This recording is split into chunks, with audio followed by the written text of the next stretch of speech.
Olá pessoal, bom dia para todo mundo e nós estamos aqui no mais um episódio do Arte de Servir, um news da semana aqui, né, Ivan, que nós estamos aqui organizando essa pauta com muito carinho toda semana para conversar um pouquinho sobre arte de servir, que significa a palavra política em hebraico, né? O Ivan está me corrigindo aqui, a arte de servir, a polis.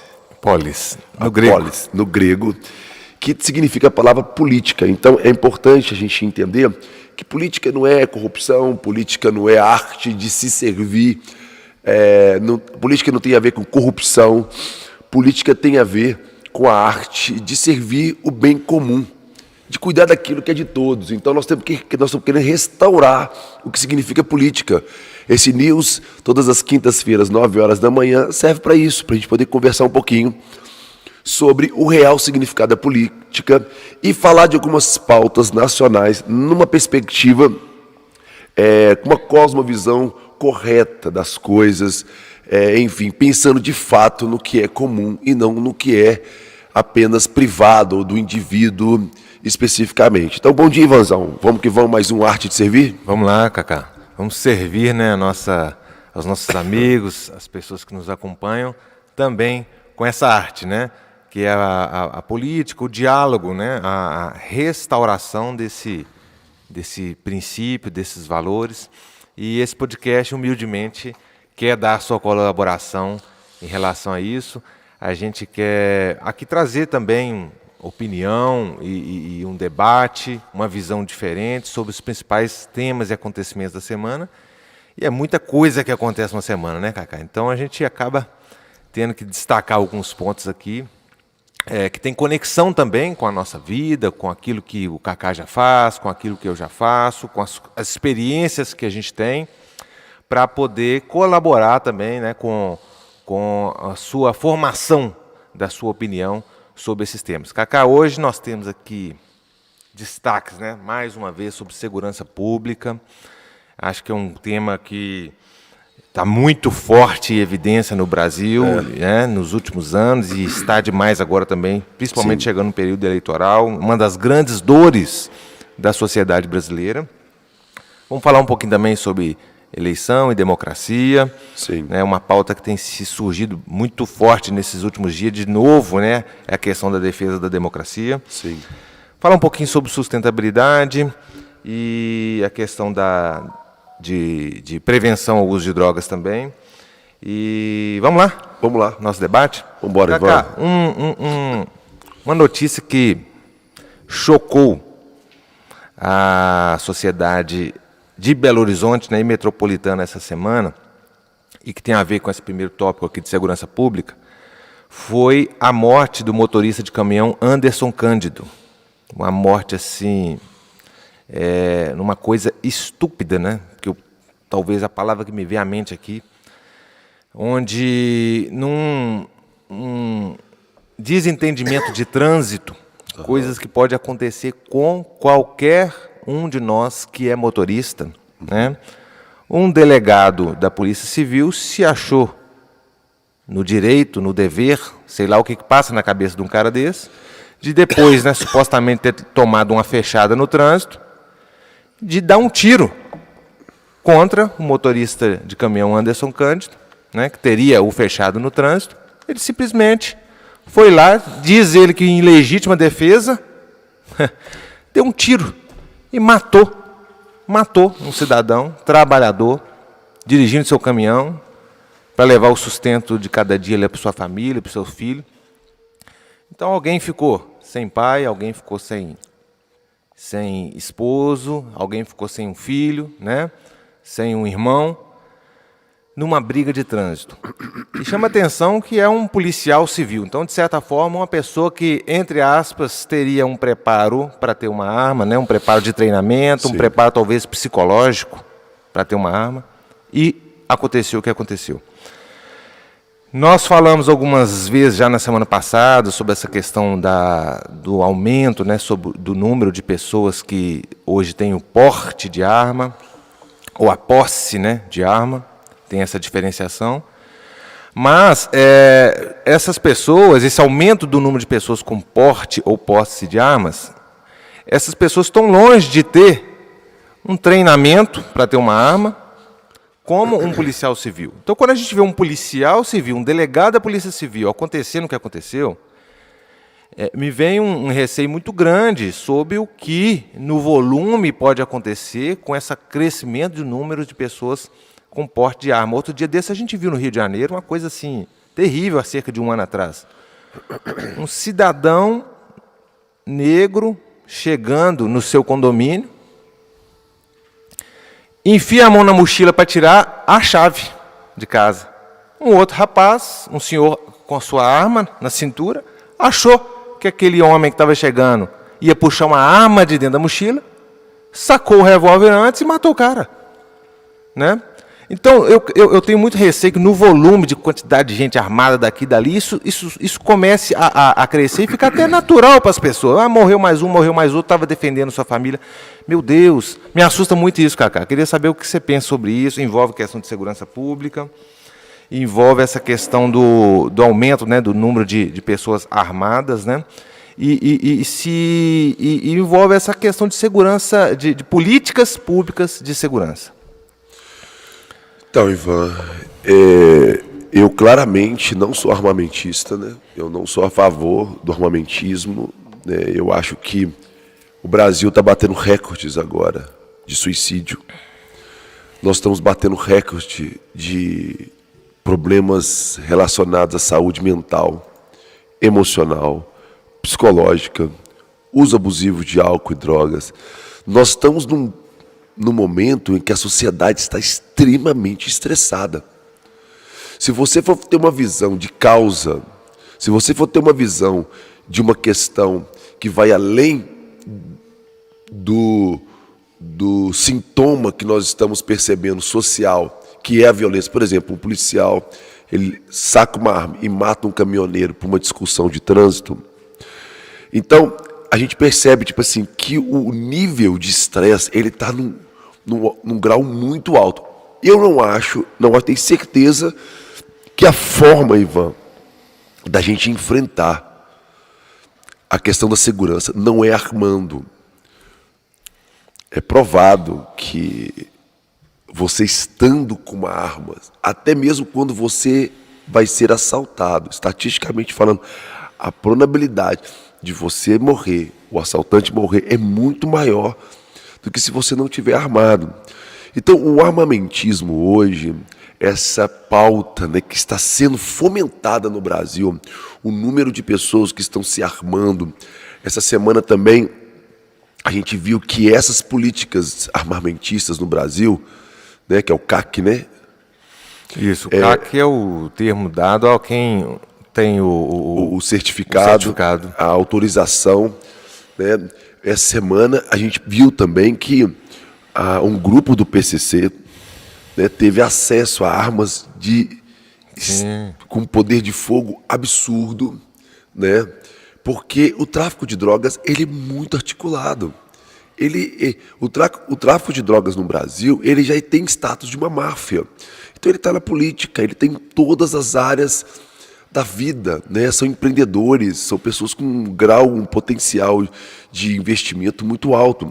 Por isso que chama crime organizado. Os caras são organizados então, mesmo como uma empresa. Qualquer brecha que tiver para comprar arma, para adquirir arma legalmente, eles vão conseguir infiltrar e vão conseguir armar muito mais facilmente o crime organizado.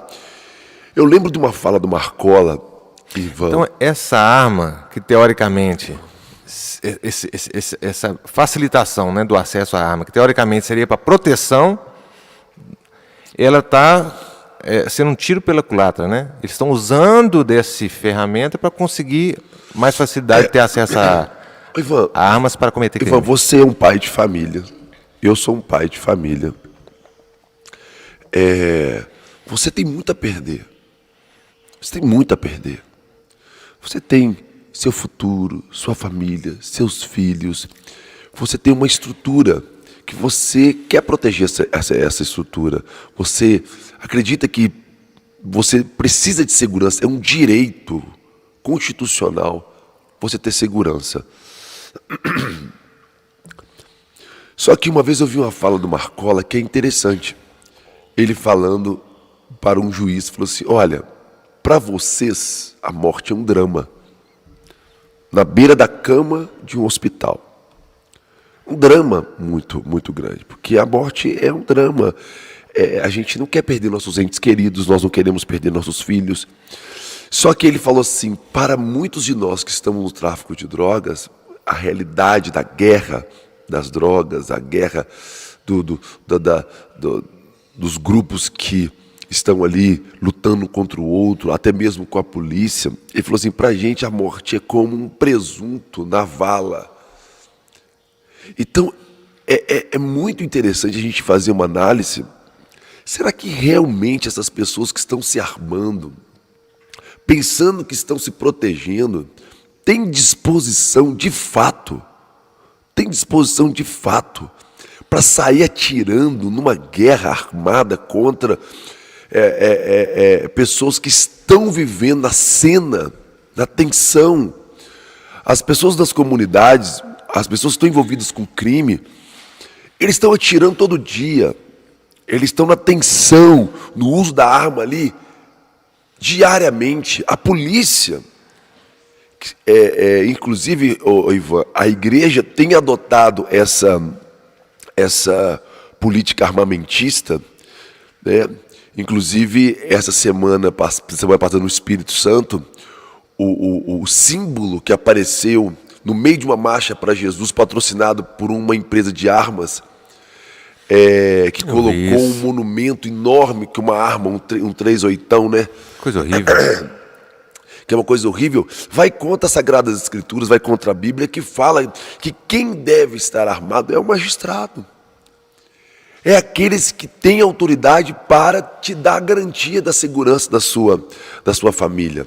Para quem não viu isso, né, está nos acompanhando agora, numa marcha para Jesus. Uma marcha para Jesus. Uma das alegorias, como se fosse assim, era a réplica assim, gigantesca de uma pistola, de uma arma. De uma arma. Né, andando no meio da marcha. Isso. É tipo um bezerro de ouro, assim, do momento. Tipo assim, quem realmente vai nos proteger? Elevo meus olhos para os montes. De onde me vem o socorro? De onde virá meu socorro? 38 meu carregado. Socorro virá do meu 38 carregado na minha casa, quando um bandido pular no meu quintal. Então, tipo assim, hoje nós estamos transferindo, nós estamos sutilmente criando um projeto de segurança pública, uma pauta, numa ênfase da minha capacidade de me autoproteger.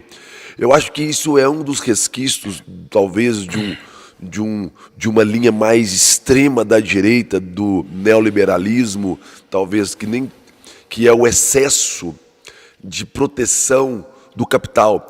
Porque no capitalismo, Ivan, a máxima do capitalismo é: eu estou preocupado com o que as pessoas podem tirar de mim. Eu estou preocupado em ser roubado. Eu estou preocupado em não ser roubado. Eu estou preocupado o que eles podem me roubar, tirar de mim.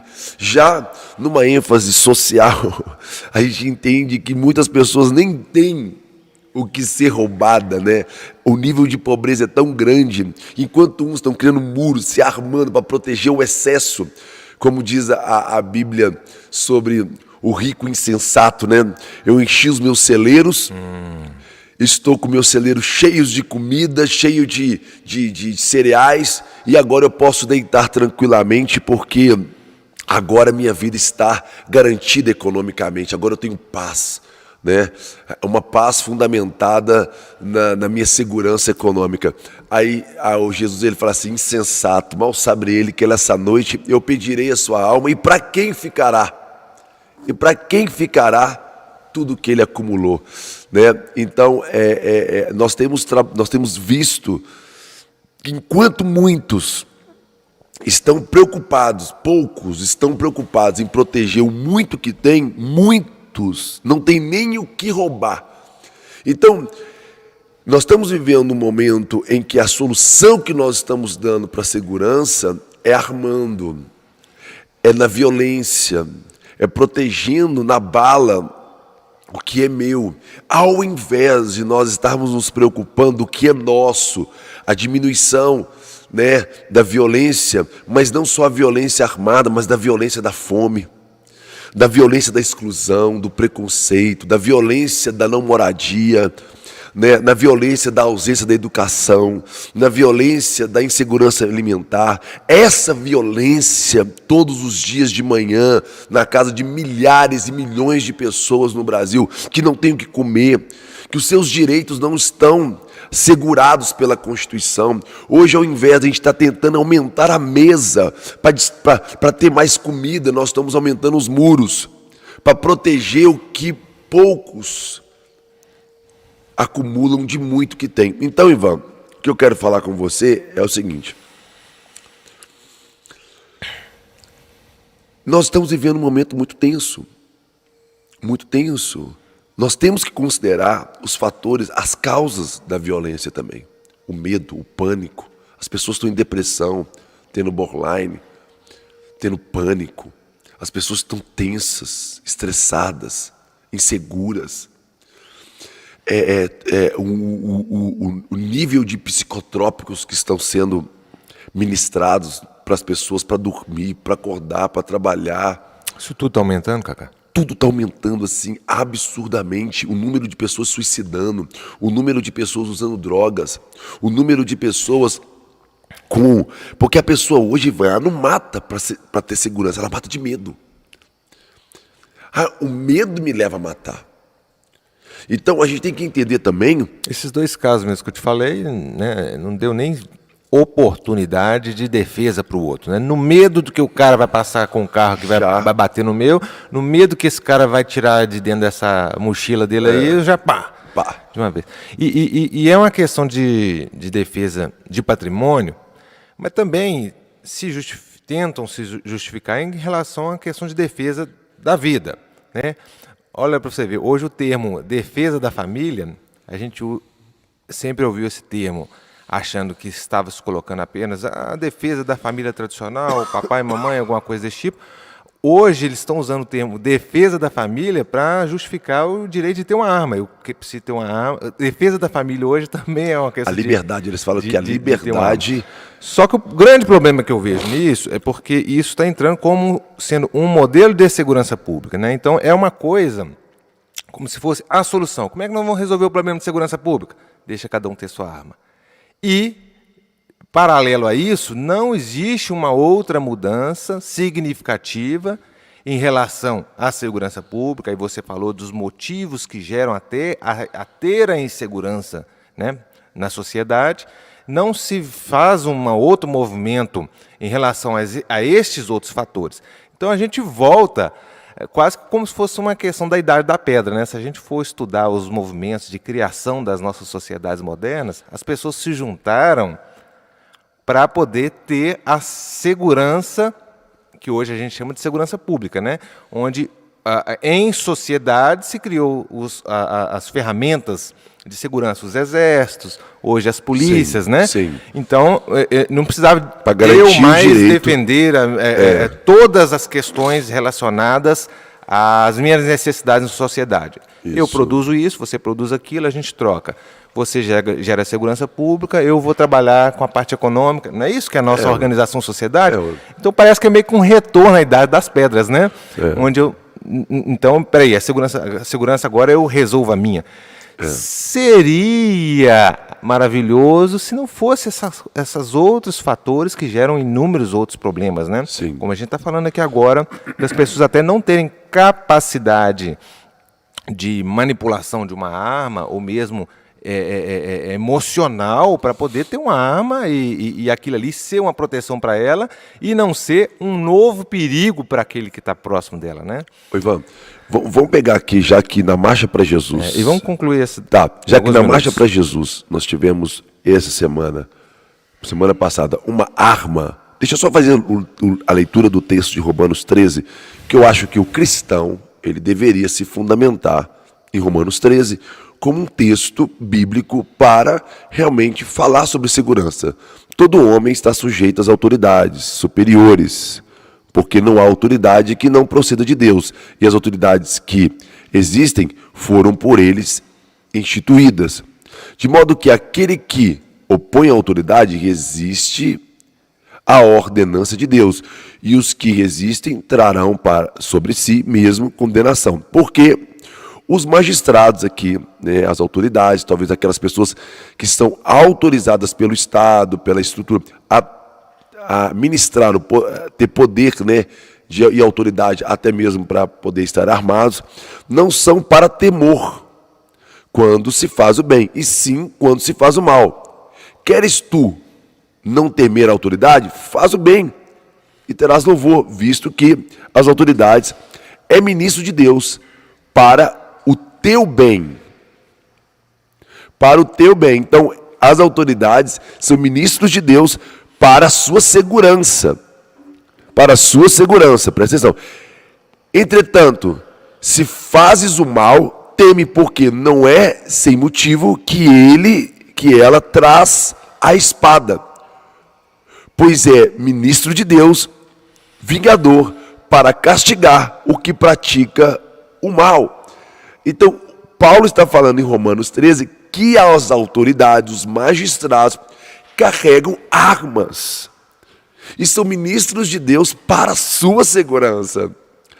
Então, é muito interessante esse texto que deixa bem claro que as armas, elas devem ser ministradas por quem tem autoridade para ministrar essas armas e quem tem preparo para isso. Então eu acho que, Cacá, qual é a sua sugestão para a segurança pública? Aumentar o policiamento? Sim. Preparar melhor a polícia? Sim. Dar mais condições de trabalho para a polícia, salários melhores, proteger o policial, dar para ele condição de realmente promover segurança. Né? Eu acho que a polícia precisa de mais estrutura.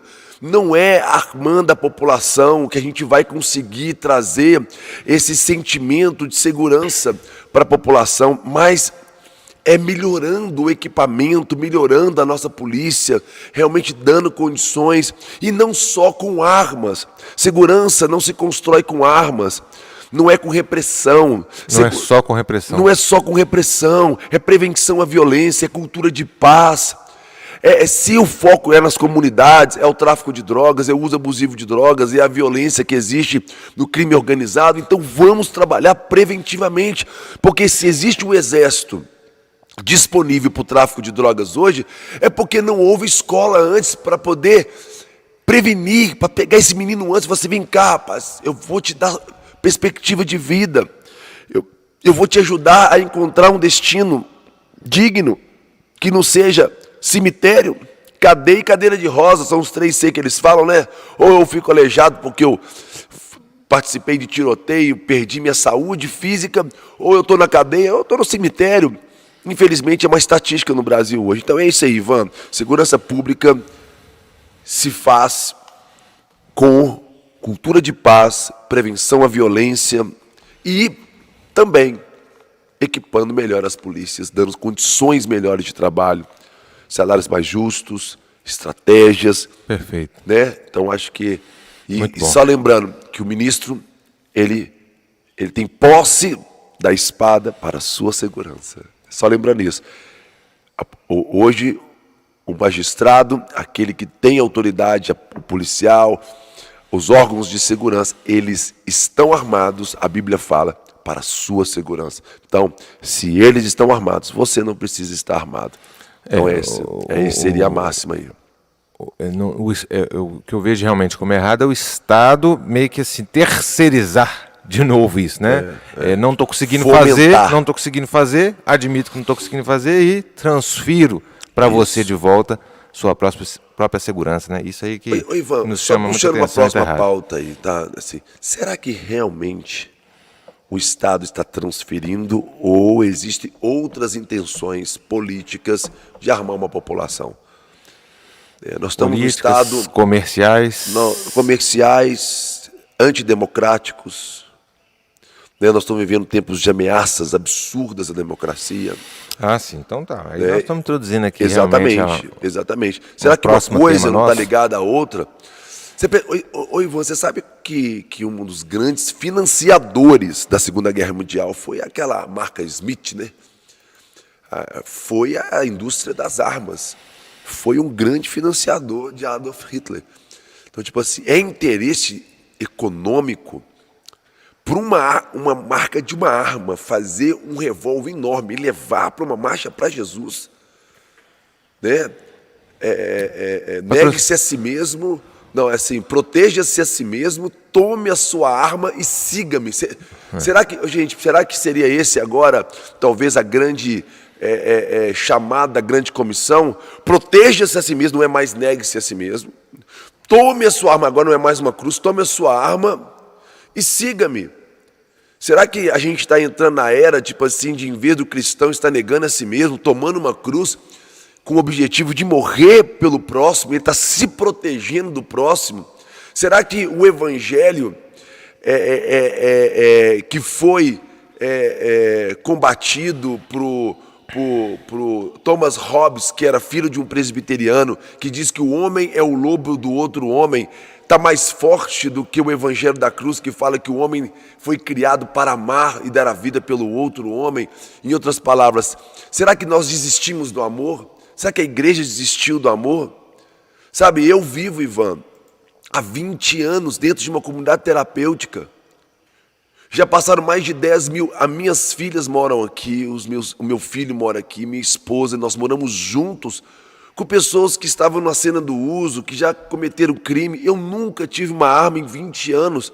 A nossa maior arma foi o amor, foi estar junto com essas pessoas, ajudá-los a superar os seus problemas, seus traumas, seus vícios, até mesmo superar as questões relacionadas a violências que eles viveram. Então, é isso que nós precisamos pensar. Agora, será que realmente se trata de segurança pública?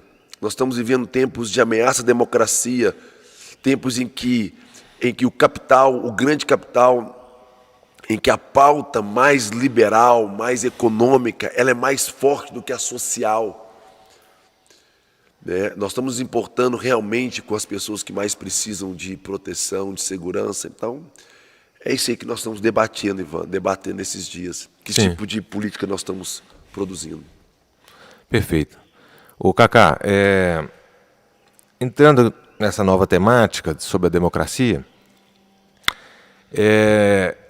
foi uma pauta muito falada nesses últimos dias, de novo, a questão da defesa da democracia, porque agora a gente viu um movimento de grandes empresários brasileiros, inclusive a Fiesp, inclusive grandes empresas do setor econômico, nacional, financeiro, se reuniram para fazer alguns manifestos em defesa da democracia, depois de últimas declarações do presidente Jair Bolsonaro, inclusive numa reunião com embaixadores estrangeiros, onde mais uma vez ele colocou em dúvida a possibilidade de termos eleições este ano no Brasil. E até fazendo um link, né, com a questão que a gente estava falando antes, realmente o presidente já falou algumas vezes que uma população armada é uma população que não será dominada. Nesse sentido, né, do que ele coloca nessa comunicação que ele faz com os seus, de que existe um risco do comunismo voltar no Brasil, então nós temos que armar a população para que ela combata este, entre aspas, risco. Então seria quase que chamando, né, ou fazendo a base para uma guerra civil. Então ele fala sobre algo que seria, em última instância, uma guerra civil, coloca, né, a eleição no meio, colocando que possivelmente até não teria eleição, ou não aceitaria o resultado das urnas. E, em paralelo, também eu ouvi uma entrevista essa semana do nosso governador Romeu Zema, onde ele é indagado sobre mudanças substanciais que teve dentro da configuração do entendimento do Partido Novo. Você sabe muito bem que o Partido Novo, na sua criação, na sua origem, tem diversas... escutei muito. Das eleições para o Senado, eu escutei também. Você vai usar o fundo eleitoral partidário? Você vai fazer coligação com outros partidos? É a pauta central deles, né? E hoje eles mudaram vários desses Vários, entendimentos e eu vi o governador justificando que já que está na política tem que fazer política, sabe? Já que está na política tem que fazer alianças com pessoas que estão movimentando política para justificar a aliança com partidos que até então eles criticavam, com pessoas que até então eles criticavam. Então, a pergunta que eu te devolvo, Cacá, você é um pré-candidato hoje a deputado federal, você já foi porta-voz estadual, né, que equivale a presidente de um partido político em Minas Gerais. Você já foi candidato a prefeito 2 vezes, já foi candidato a senador. Vale tudo para ganhar uma eleição, Cacá? De jeito nenhum. De jeito nenhum. A gente gosta de falar que a gente, se for para ganhar, é para ganhar ganhando. Porque tem muita gente que ganha eleição perdendo valores, perdendo princípios, abrindo mão de muita coisa para poder ganhar uma eleição. Não vale tudo, não vale tudo. Se for para ganhar, é para ganhar ganhando. Ou então, se perder, perde ganhando. Porque eu posso até perder uma eleição, mas eu perco com dignidade, eu perco valorizando, protegendo os meus princípios, meus valores e o capital moral que nós realmente acreditamos que não é um moralismo preconceituoso, mas é aquilo que realmente é caro para a gente, que tem valor, né? Agora, tem muita gente que ganha perdendo. Então, e esse caso, né?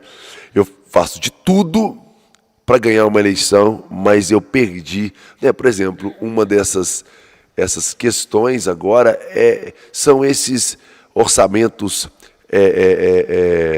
Orçamento secreto. secretos, são essas PECs que estão sendo aprovadas a toque de caixa com um desespero para poder ganhar a eleição. São todas medidas eleitoreiras e eu acho, Ivan, que todo esse investimento e talvez essa ameaça que está sendo feita à democracia, ela não tem uma justificativa. Eu acho que são estratégias eleitorais. O brasileiro precisa entender uma coisa. Ou eleitoreiras, né? Eleitoreiras, por exemplo, vou dar um exemplo. Vamos estudar sobre o comunismo. Vamos entender, assim, será que a social-democracia, né?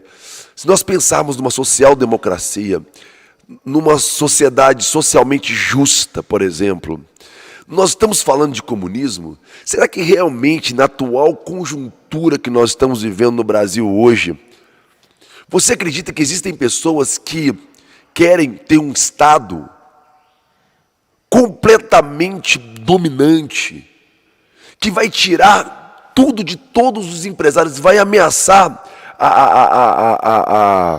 a propriedade privada?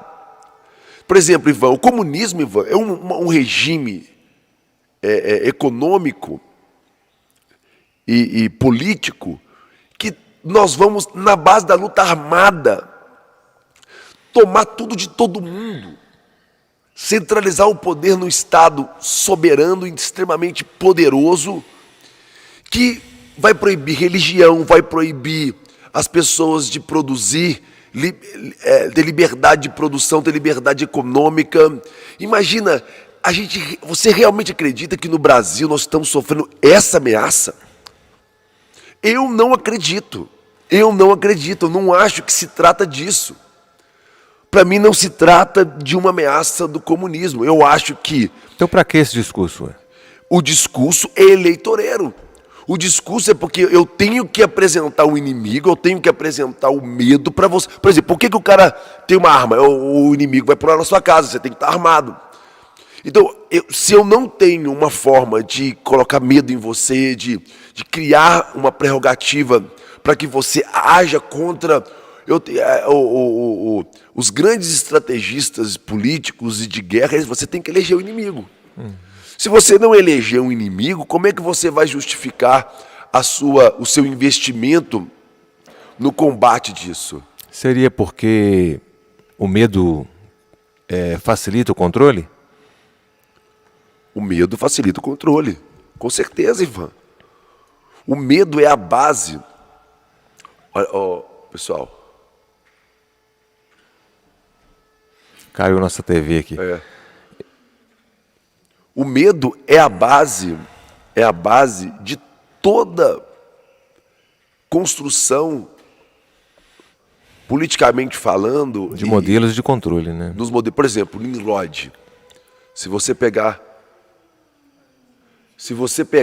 a Babel, por exemplo, pessoal, se você pegar Babel, uma das primeiras propostas de civilização, de cidade, de construção de cidade, de governo, você vai lá em Gênesis 11 na Bíblia, você vai ver ali talvez uma das primeiras cidades construídas, edificadas da civilização, da sociedade como um todo, Babel.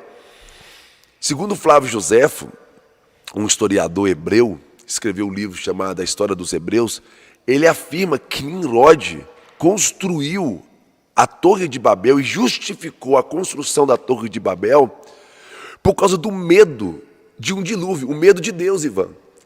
Nimrod tinha medo que Deus viesse com outro dilúvio, e ele conseguiu convencer uma grande massa a construir uma torre, um modelo de cidade verticalizado, feita de tijolos, unifórmica, em que ele vendeu: eu te dou proteção e você me dá a sua liberdade, vamos construir isso aqui juntos, entendeu?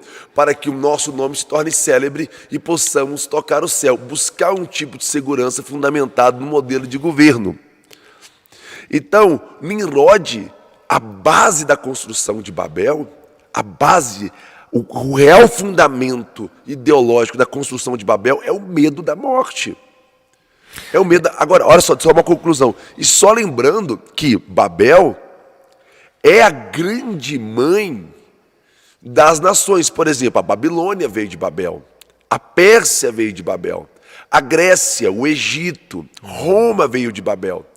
Se você pega os cristãos daquela época de Jesus, os seguidores de Jesus, eles estavam literalmente combatendo, lidando frente a frente com Roma, cujos fundamentos eram o medo, os muros, as armas, o exército.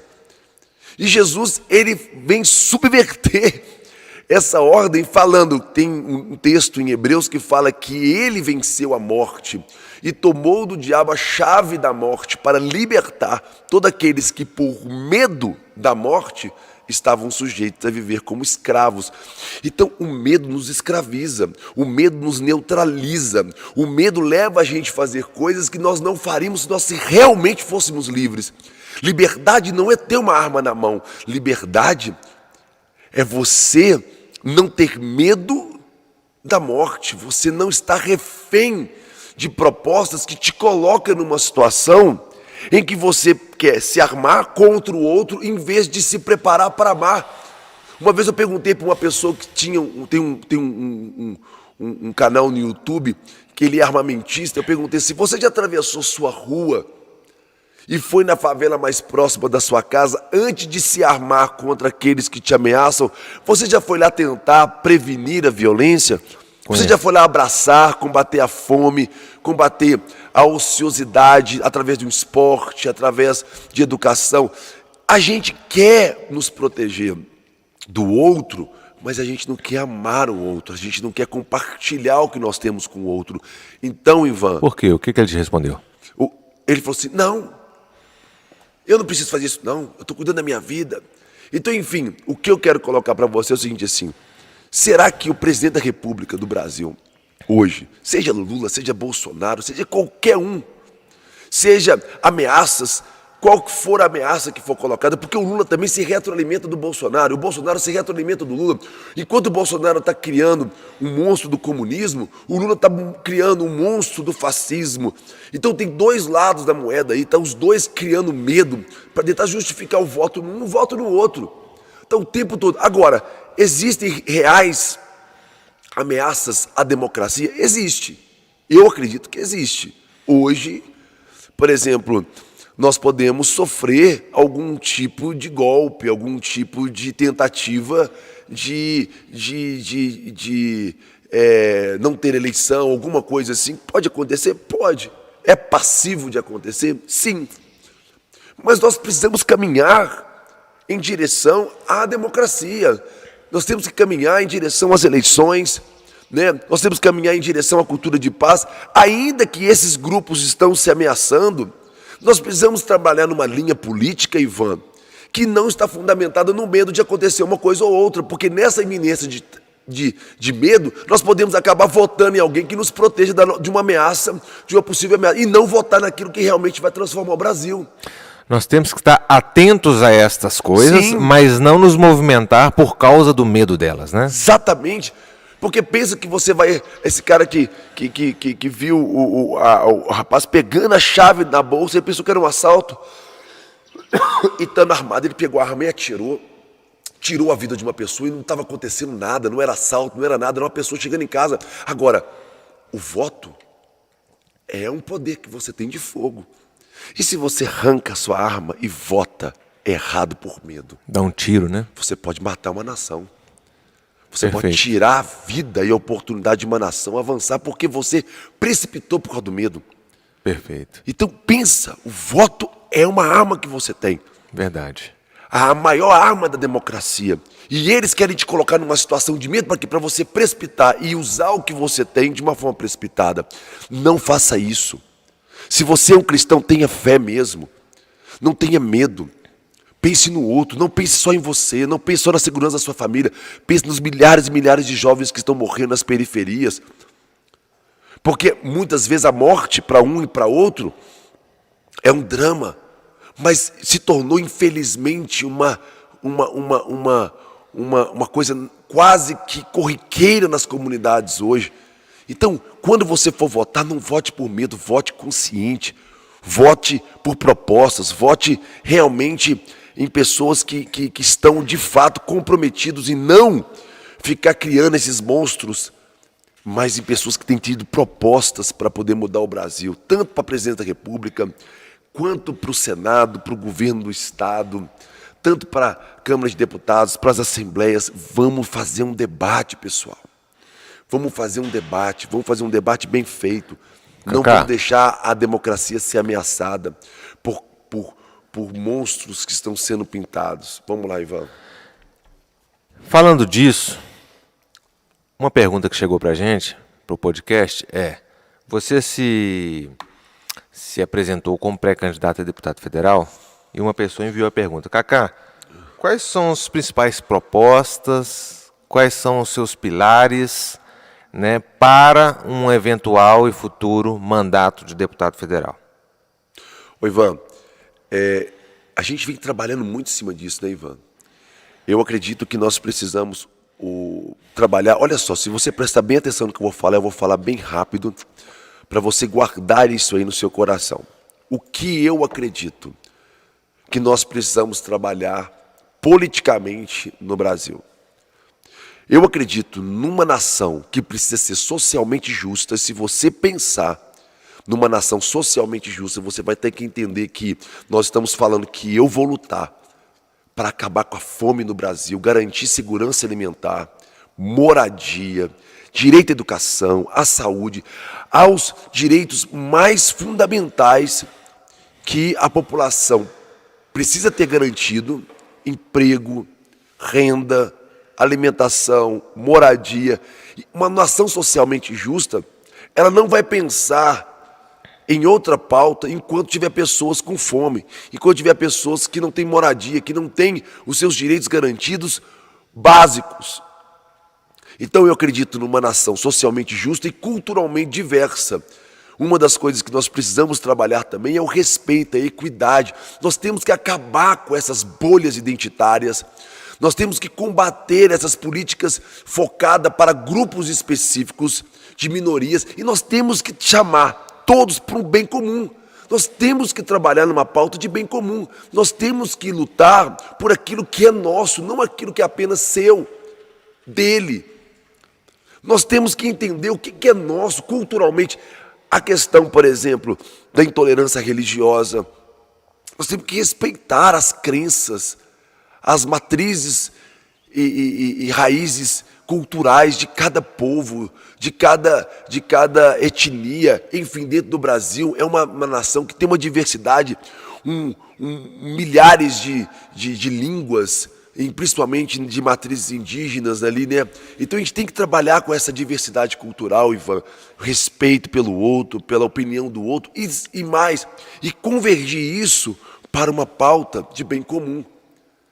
Aquilo que é importante para você, é importante para mim, é importante para todos. Entende? Terceiro lugar, então, nós vamos lutar no parlamento por uma nação socialmente justa, culturalmente diversa e ambientalmente sustentável. Nós vamos trabalhar na pauta ambiental mesmo, porque a casa comum, a casa coletiva, se faltar água para você, faltou água para mim, faltou água para todo mundo. A questão da poluição, a questão do desmatamento, as questões ambientais mais caras que nós estamos vendo no Brasil hoje, a questão do aquecimento global, né? A gente tem que entender que isso é real, isso não é uma filosofia, uma ideologia, são fatos. São questões que estão acontecendo hoje no mundo, no Brasil e no mundo. E o Brasil tem uma reserva, tem um patrimônio, tem um capital ambiental mundialmente reconhecido que precisa ser preservado, né? Então você tem uma nação socialmente justa, culturalmente diversa, ambientalmente sustentável e economicamente próspera. Nós vamos lutar para aumentar, sim, a quantidade de possibilidades de emprego, de fomentar o empreendedorismo, fomentar... Sabe, é loucura pensar que uma social-democracia ou que uma ênfase política numa nação socialmente justa vai ameaçar a propriedade privada, vai tirar dos ricos o que eles têm. Não! Nós queremos que o rico, ele continue rico ali e prosperando e produzindo, mas a gente quer também que aquele que está na miséria, ele prospere. Porque o crescimento do PIB é quando o rico fica mais rico. Só que quando o rico fica mais rico, quando só o PIB cresce, o pobre fica mais pobre. Você ganha 32 novos milionários e ganha 1 milhão de miseráveis. E agora nós queremos o quê? Desenvolvimento econômico. Que é o quê? O desenvolvimento econômico é quando aumenta o IDH. É quando o dinheiro chega lá na ponta, nas comunidades, que as pessoas conseguem comprar sua casa, seu carro. As pessoas conseguem viajar, comprar comida para sua casa, ter leite, ter feijão, ter arroz. A criança começa a ser mais... ter recursos. Essa semana, Ivan, olha que interessante. Uma médica do hospital aqui de Contagem ligou para a gente. Sabe o que ela pediu para a gente? Cacá, eu conversei com a sua esposa, que sua esposa ajudou uma pessoa que está aqui no hospital, porque a minha filha ficou internada e a pessoa que estava do lado da minha filha, o casal que estava do lado da minha filha, eles não tinham para onde ir, eles não tinham moradias, não tinham segurança alimentar, eles não tinham emprego, não tinha nada. Estava ele, a esposa dele e a filhinha dele. Sem perspectiva nenhuma do futuro. Sem perspectiva nenhuma. E ele conversou com a minha esposa e minha esposa falou, amor, vamos acolher eles na nossa casa? Vamos ajudá-los, porque para onde eles estão indo? O que eles vão fazer da vida deles? Aí eu falei assim, amor, vou estudar o caso. Hoje nós acolhemos ele na nossa casa. Nós estamos dando para eles aqui moradia, alimentação e criando uma forma para já arrumar um emprego para o papai, para que ele possa trabalhar, alugar sua casinha e voltar a ter dignidade na sua vida. Aí uma médica viu minha esposa ajudando esse casal e falou, por que você está fazendo isso? Ela falou assim, porque não tem como eu ir para minha casa com a minha filha e ver um casal desse com uma criança recém-nascida, nem registrado no cartório. A criança estava não, Ivan, porque não tinha dinheiro para deslocamento, não tinha condições mínimas para registrar o filho no cartório.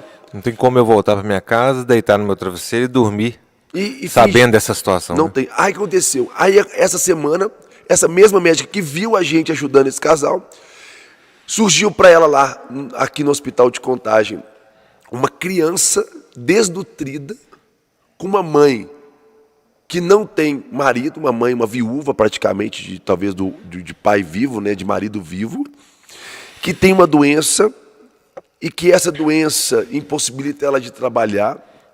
E o fato dela não poder trabalhar e o fato dela não ter moradia e não ter segurança alimentar, a criança está internada por desnutrição alimentar.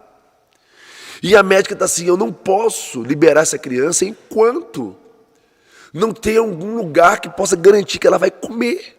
Ela não tem comida básica, um recém-nascido. Cacá, mas peraí, deixa eu entender. Veja bem, eu te fiz uma pergunta sobre a perspectiva do que você faria como deputado federal, e você está falando de várias possibilidades de soluções, que são coisas que eu, que te conheço muito bem, sei que são coisas que você faz a vida inteira. São coisas que você promove a vida inteira, Sim. como uma iniciativa privada no modelo de ONG, de organizações da sociedade civil, de organizações não governamentais, de projetos sociais, que inúmeros que você já abriu pelo Brasil, por Minas Gerais, em Contagem. Então, são modelos de coisas que você já viu que funciona. Você tem a perspectiva de que isso aconteça Em escala maior. em escala maior. É. Mas peraí, então uma médica de um serviço público de saúde, ela está com um BO lá na mão dela, ela é uma funcionária pública, ou ela está a serviço do serviço público, mas ela está ligando para você, um particular, para você resolver um problema que surgiu lá dentro de uma iniciativa pública? E eu acho isso super comum, natural, e pode acontecer isso. Ou seja, o serviço público não Não consegue resolver Mas tem casos que não um consegue. BO que está ali dentro e ele está Mas pedindo aí para o que tá. Cacá Menezes Mas resolver? mas aí que tá. Talvez o Estado não tenha equipamento para isso. É possível. Ter parcerias públicas, privadas. O terceiro setor está aí para poder trazer respostas para que o Estado não consegue produzir solução. Eu acho que é extremamente saudável. Eu acho que essa médica, ela tomou uma iniciativa extremamente importante. Sim. Ela olhou para a sua rede e falou assim, cara, não tenho como trazer uma solução para essa mulher, eu vou acionar uma pessoa ou uma instituição que tenha condição. Mas o problema não é quem vai responder, é que essa pessoa seja respondida. A questão não é quem vai solucionar, porque para se gloriar de fazer... Não, é que essa pessoa não pode ter uma criança desnutrida que não vai ter a segurança alimentar dela ali. Você está entendendo? Então, eu penso que o Estado ele pode ampliar. Eu, como deputado federal, eu vou fomentar muito o terceiro setor. Eu quero falar aqui para a turma do terceiro setor, nós vamos fazer uma revolução. Por quê? Porque o terceiro setor são ativistas sociais, criativos, que estão na ponta, sem recursos, sem ter nada na mão e estão produzindo solução. Está atendendo aquela pessoa, seja na questão do esporte, abrindo uma pequena academiazinha no cantinho. Essa semana eu encontrei com um rapaz aqui em Caivera. Rapaz, o menino, ele sai de manhã para trabalhar, trabalha a manhã inteira, estuda, faz faculdade, pega a tarde dele inteira, Ivan, vai para o campo de futebol, fazer escolinha gratuita para as crianças. Eu perguntei, mas quem está te pagando? Ninguém, Cacá. Eu estou aqui para cuidar dessas crianças, para ensinar para elas, estou dando da minha vida. Então, esses ativistas sociais, esses ativistas, essas pessoas que são criativas, que estão na ponta, produzindo solução, que amanhã ou depois registram uma ONG, que talvez não participam diretamente do Estado, não ocupam cargos de poder, né, que tem recurso, que tem condição de... Mas estão ali. Então eu acho que o Estado tem que ir atrás dessas pessoas e valorizá-las. Perfeito. Valorizá-las. Então, uma proposta, Ivan, dentro de uma construção de uma sociedade, de uma nação que tem extrema miséria, uma nação socialmente justa, uma nação socialmente justa, culturalmente diversa, que se respeita, ambientalmente sustentável, que está cuidando da sua casa coletiva, economicamente próspera, sabe, economicamente com desenvolvimento econômico, que o recurso está chegando, não só para o empresário, não só para aquele que já detém o capital, não, mas principalmente para aqueles que mais precisam, e para a parceria daqueles que estão tentando fazer alguma coisa para alguém também. Essa prosperidade geral, integral. E por último, o que nós estamos fazendo aqui hoje, a arte de servir uma nação politicamente democrática, uma social-democracia, uma democracia que garanta direitos, que os políticos estão a serviço da população e não se servindo dela. Eu vou citar Rubem Alves sempre aqui, porque é um dos poemas que mais me inspirou, que é o poema que fala do político, sobre política e jardinagem.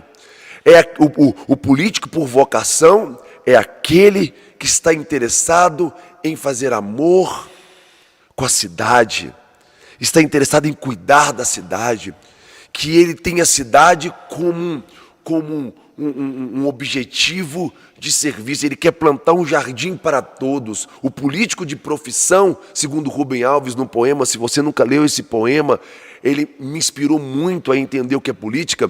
O político profissional é aquele que usa o jardim da cidade, que arranca as árvores da cidade para plantar um jardim particular. É um gigolô que não quer se relacionar com a noiva, com a sua esposa, com a sua mulher, porque ele ama ela, mas porque ele pode ter proveito disso financeiro. Então Rubem Alves ele coloca muito bem essa questão da política por vocação e da política por profissão. Nós precisamos eleger no Brasil políticos vocacionados.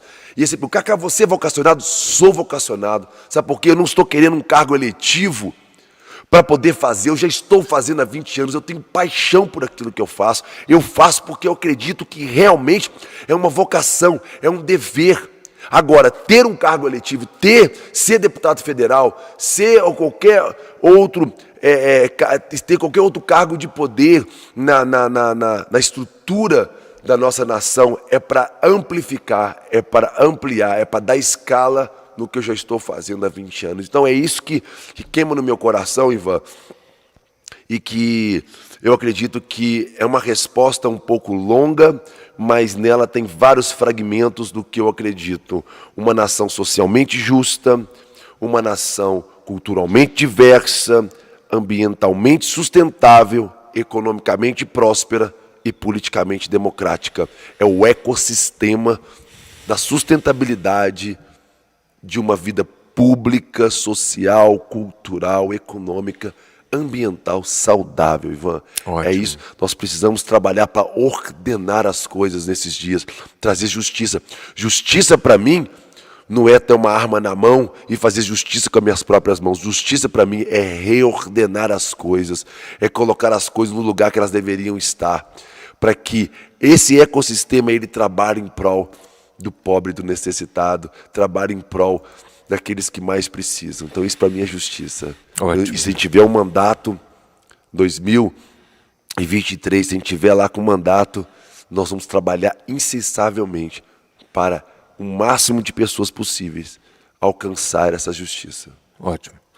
Cacá, bom demais. Acho que a gente venceu algumas pautas, alguns temas que foram mais citados, né, nesses últimos dias, a questão da segurança pública relacionada a essa questão do uso das armas de fogo pelos civis, né?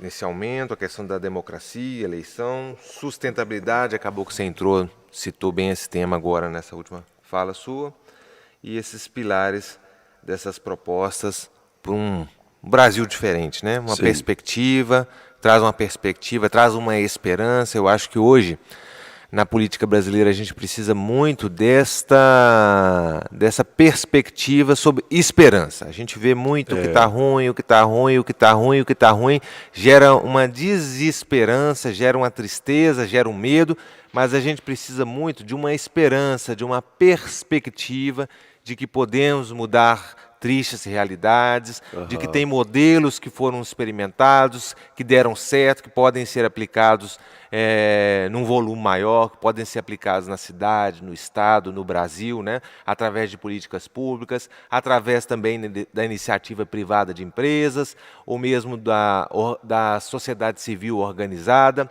Então, é muito importante a gente falar também nessa perspectiva de esperança, e eu acho que o Arte de Servir também está colaborando nesse sentido, né? A gente traz sempre uma análise, né, das principais notícias que são ditas na semana. Muitas vezes são coisas tristes, mas a gente faz uma leitura da cena para poder também trazer uma perspectiva de soluções. Acho importantíssimo a gente trazer esperança. Obrigado que você trouxe palavras de esperança hoje também. Vamos encerrar? Vamos embora. Suas considerações finais aí. Minhas considerações finais é isso aí, pessoal. Nós estamos há alguns dias para o início das eleições, certo, Ivan? Sim, sim. Dia 16 de agosto oficialmente começa a eleição. a eleição. O dia de votação, dia 2 de outubro. Então, o apelo que eu faço é que você, desde já, não seja movido pelo medo, mas seja movido pelo amor. Porque o verdadeiro amor, ele lança fora todo medo. Verdade. Uma nação com 80% de pessoas que são cristãs deveria estar acreditando mais no amor do que no medo. Então, o apelo que eu faço, que seja uma eleição em prol do amor, em prol da justiça, em prol da esperança.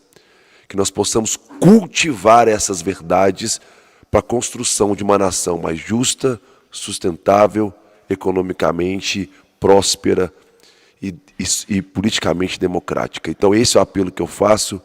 Vamos apostar no amor, vamos apostar no próximo, vamos lutar pelo bem comum. É isso que nós precisamos fazer nesses dias. Deus abençoe a todos e vamos acreditando que nós vamos construir juntos uma nação melhor. Obrigado, Cacá. Obrigado, galera. Deus abençoe vocês. Boa semana. Até a quinta-feira que vem.